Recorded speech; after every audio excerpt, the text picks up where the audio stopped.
नमस्कार साथियों, राजस्थान सरकार ने नर्सिंग ऑफिसर भर्ती 2023 का डिटेल नोटिफिकेशन जारी कर दिया है। पूरी डिटेल इस वीडियो में आपको मिलने वाली है। इस वैकेंसी के लिए अगर आप फॉर्म भरने वाले हैं तो वीडियो को पूरा देख लेना है, कहीं भी स्किप नहीं करना है, ताकि फॉर्म भरने में आप कहीं भी गलती नहीं करोगे।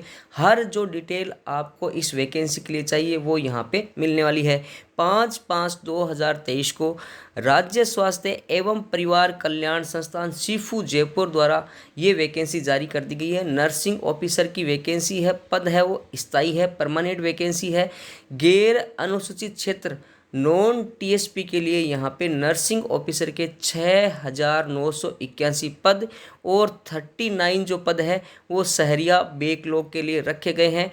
टोटल यहाँ पे 7,020 पदों के लिए वैकेंसी होने वाली है। अब रिजर्वेशन के अनुसार पोस्ट का जो वर्गीकरण है वो कैसे रहेगा देख सकते हैं। तो 6,981 जो टोटल पद है वो नॉन टीएसपी के लिए है। उसमें सामान्य के 1,260 पद है, सामान्य महिला के 1,008 पद है, विधवा महिला के सामान्य में 201 और विच्छिन्न विवाह यानी डाइवोर्स के लिए आपके 50 पद है। अब जो एस की बात कर लेते हैं, सामान्य के 553 पद, सामान्य महिला के 443 पद, एससी में विधवा महिलाओं के लिए 88 पद, एससी में विच्छिन्न विवाह के लिए 22 पद यहाँ पे रहने वाले हैं। उसके बाद में बात आ जाती है एसटी की।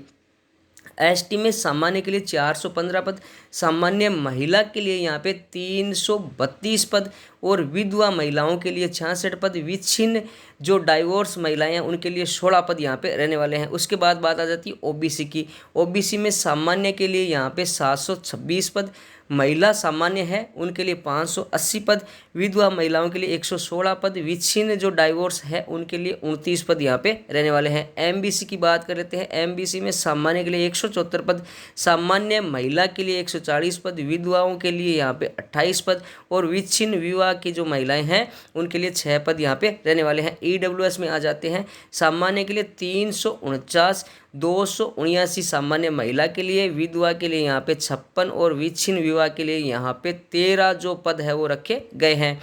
अब अपने आ जाते हैं हॉरिजॉन्टल रिजर्वेशन के लिए।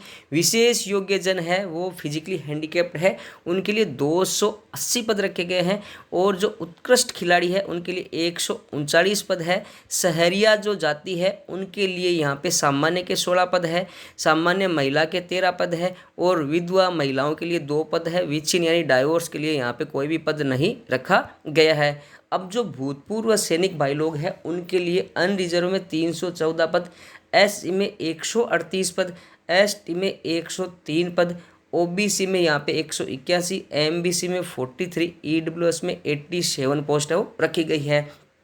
इसके अलावा यहाँ पे जो 39 बैकलॉग की पोस्ट है उसका रिजर्वेशन देखो, सामान्य के 20 है, बैकलॉग के शहरिया आदिम जाति के लिए, सामान्य महिला के लिए 16, विधवा के लिए 3 पद यहाँ पे रखे गए हैं। इस तरह से क्लासिफिकेशन रहेगा। अब जो ये जो आरक्षण है ये राजस्थान के जो मूल निवासी है उन्हीं को दिया जाएगा। आपका राजस्थान का मूल निवास प्रमाण पत्र होना चाहिए, महिला हो या पुरुष, यहाँ पे पिता के नाम से जारी किया हुआ प्रमाण पत्र होना चाहिए। ये बात यहाँ पे स्पष्ट रूप से लिख दी गई है। इसके अलावा विधवा वर्ग की महिला है तो ऑनलाइन फॉर्म भरने की जो लास्ट डेट है तब तक यहाँ पे पति की जो मृत्यु का प्रमाण पत्र है वो और यहाँ पे जो मृतक से विवाह क्या होने का संबंध का जो प्रमाण पत्र है यानी मैरिज सर्टिफिकेट है वो आपको होना चाहिए ऑनलाइन फॉर्म भरने की लास्ट डेट तक, तभी आप इसमें एलिजिबल है। इसके अलावा जो यहाँ पे विच्छेद प्रमाण पत्र है, जो डाइवोर्स है उनका यहाँ पे फॉर्म भरने की लास्ट डेट तक डाइवोर्स का जो सर्टिफिकेट है वो होना चाहिए, तभी आप इस कैटेगरी के लिए यहाँ पे अप्लाई है। इस तरह से ये वैकेंसी के लिए यहाँ पे क्लासिफिकेशन है वो रहने वाला है। अब आगे बात कर लेते हैं विशेष तौर पे यहाँ पे आपकी जो क्वालिफिकेशन है वो क्या रहने वाली है। तो दोस्तों, नर्सिंग ऑफिसर के पद के लिए यहाँ पे सीनियर सेकेंडरी 12वीं या इसके समकक्ष होना चाहिए, जीएनएम या बीएससी नर्सिंग का कोर्स किया हुआ होना चाहिए और राजस्थान नर्सिंग काउंसिल से आपका रजिस्ट्रेशन होना चाहिए तभी आप इस वैकेंसी में अप्लाई कर सकते हैं। देवनागरी लिपि में आपको हिंदी भाषा का ज्ञान और राजस्थान की संस्कृति का ज्ञान भी होना चाहिए। ये सारी चीज़ें यहाँ पे लिखी गई है। फॉर्म भरने की जो लास्ट डेट है तब तक आपका यहाँ पे राजस्थान नर्सिंग काउंसिल से रजिस्ट्रेशन होना चाहिए। आपने अगर रजिस्ट्रेशन के लिए अप्लाई किया है तो नहीं चलेगा, फॉर्म भरने की लास्ट डेट तक आपको यहाँ पे राजस्थान नर्सिंग काउंसिल का रजिस्ट्रेशन होना चाहिए, तभी आप इसमें एलिजिबल है। अगर जिन कैंडिडेट्स ने जीएनएम और बीएससी नर्सिंग दोनों कोर्स कर रखे हैं उनको ऑनलाइन फॉर्म में एक ही कोर्स का विवरण देना है, और एक कौन से कोर्स का विवरण दोगे जिसमें परसेंटेज आपके ज़्यादा है उसी कोर्स का विवरण यहाँ पे देना है। पे मैट्रिक्स अच्छा रहेगा, 2 साल का प्रोबेशन रहेगा जिसमें लगभग 25-26 हज़ार पेमेंट रहेगा, और परमानेंट होने के बाद में 2 साल बाद में लगभग 50 हज़ार से आपकी सैलरी है वो शुरू हो जाएगी। आयु 18 से 40 वर्ष रहेगी, ये जनरल कंडीशन में है। जो एज में रिलैक्सेशन है वो गवर्नमेंट ऑफ राजस्थान के जो नियम है उसके अनुसार अच्छी खासी रहने वाली है। 1/1/2024 को आधार मानकर आपकी जो एज है वो गणना की जाएगी। इस तरह से एज के बारे में आ जाते हैं। अब आपकी चयन है वो कैसे होगा, सिलेक्शन कैसे होगा, तो यहाँ पे आपकी जो न्यूनतम योग्यता है यानी 12वीं प्लस आपकी जो नर्सिंग, जिसमें आप जीएनएम भी हो सकते हैं, बीएससी नर्सिंग भी हो सकते हैं, तो आप लोगों को यहाँ पे जो 12वीं के जो नंबर है प्लस उसके बाद में आपके जो नर्सिंग के नंबर है वो जोड़ लेने हैं, उसमें 2 का भाग दे देना है। जितने भी यहाँ पे आपके नंबर आते हैं उनका यहाँ पे आपको 70% है वो निकाल लेना है। 70% निकालने के बाद जितने भी परसेंट आते हैं उसमें आपके बोनस अंक है तो आपको जोड़ देना है। अगर 10 है, 15 बोनस अंक है, 20 है या 30 बोनस अंक है तो वो जोड़ के आपके परसेंटेज है वो निकाल लेना है। इस तरह से आपका यहाँ पे सिलेक्शन किया जाएगा।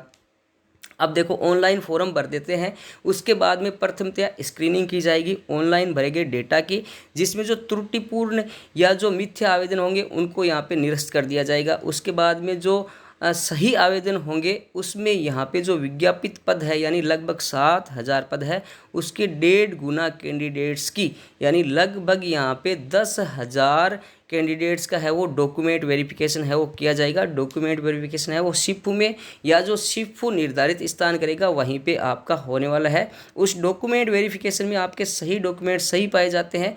उसके बाद में 7,020 पदों की मेरिट में अगर आप आते हैं तो आपका फाइनल सिलेक्शन किया यहाँ पे जाने वाला है। ऑनलाइन फॉर्म भरने की अवधि देखो 5/5/2023 शाम को 4 बजे, यानी जब मैं आप वीडियो बना रहा हूँ तब से फॉर्म भरने स्टार्ट हो गए हैं, और 4 जून 2023 रात्रि 12 बजे तक आपको फॉर्म भरे जाएंगे। लेकिन लास्ट डेट का वेट आपको नहीं करना है, जल्द से जल्द फॉर्म भरना है। और फॉर्म भरने के लिए आपको जल्द से जल्द एक्सपीरियंस बनाना है। एक्सपीरियंस बनाने के लिए सबसे पहले आपको यहाँ पे एप्लीकेशन अपने संस्थान में देनी है।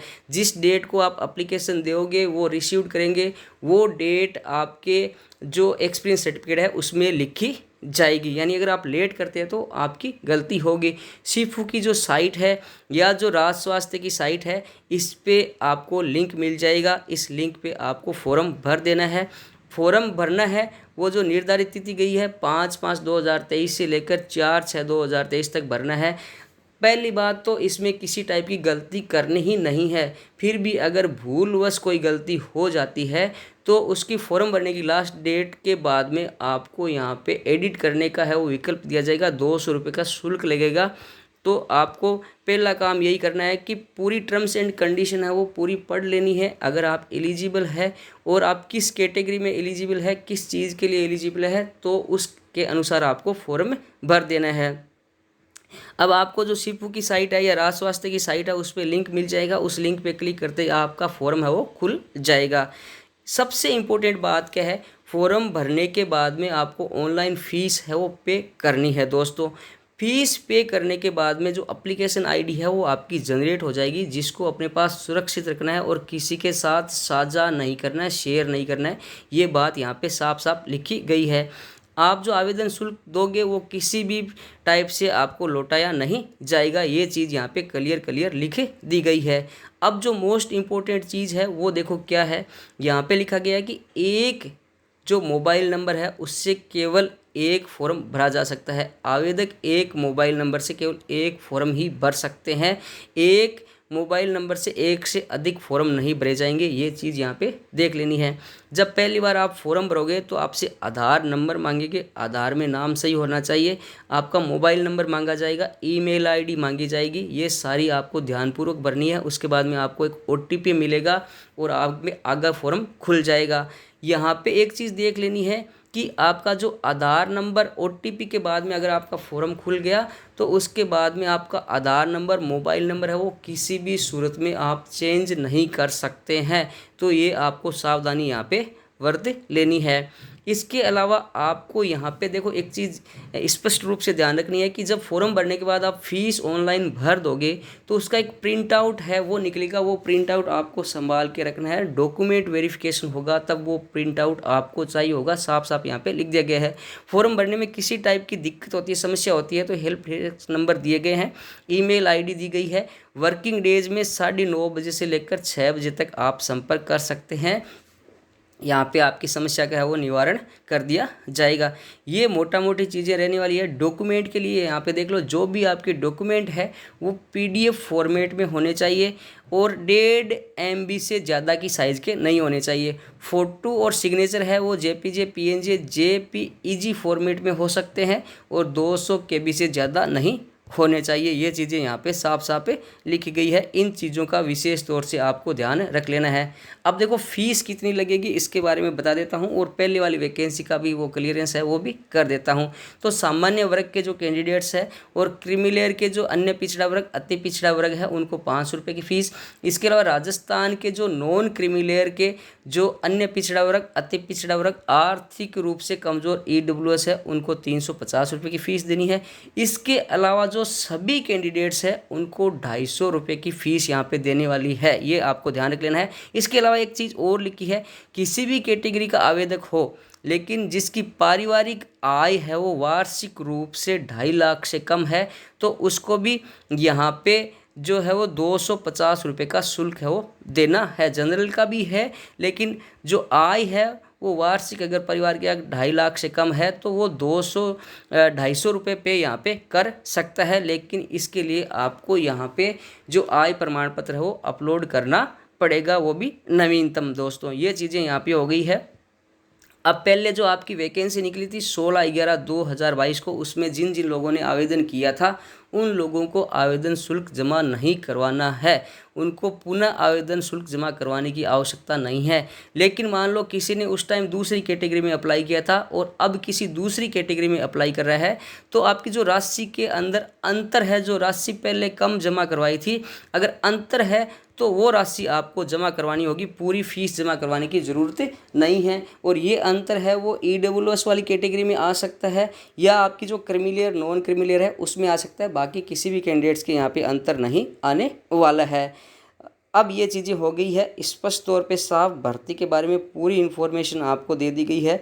जल्द से जल्द आपको जो अनुभव प्रमाण पत्र है वो बनवाने के लिए यहाँ पे आपको एप्लीकेशन है वो दे देनी है।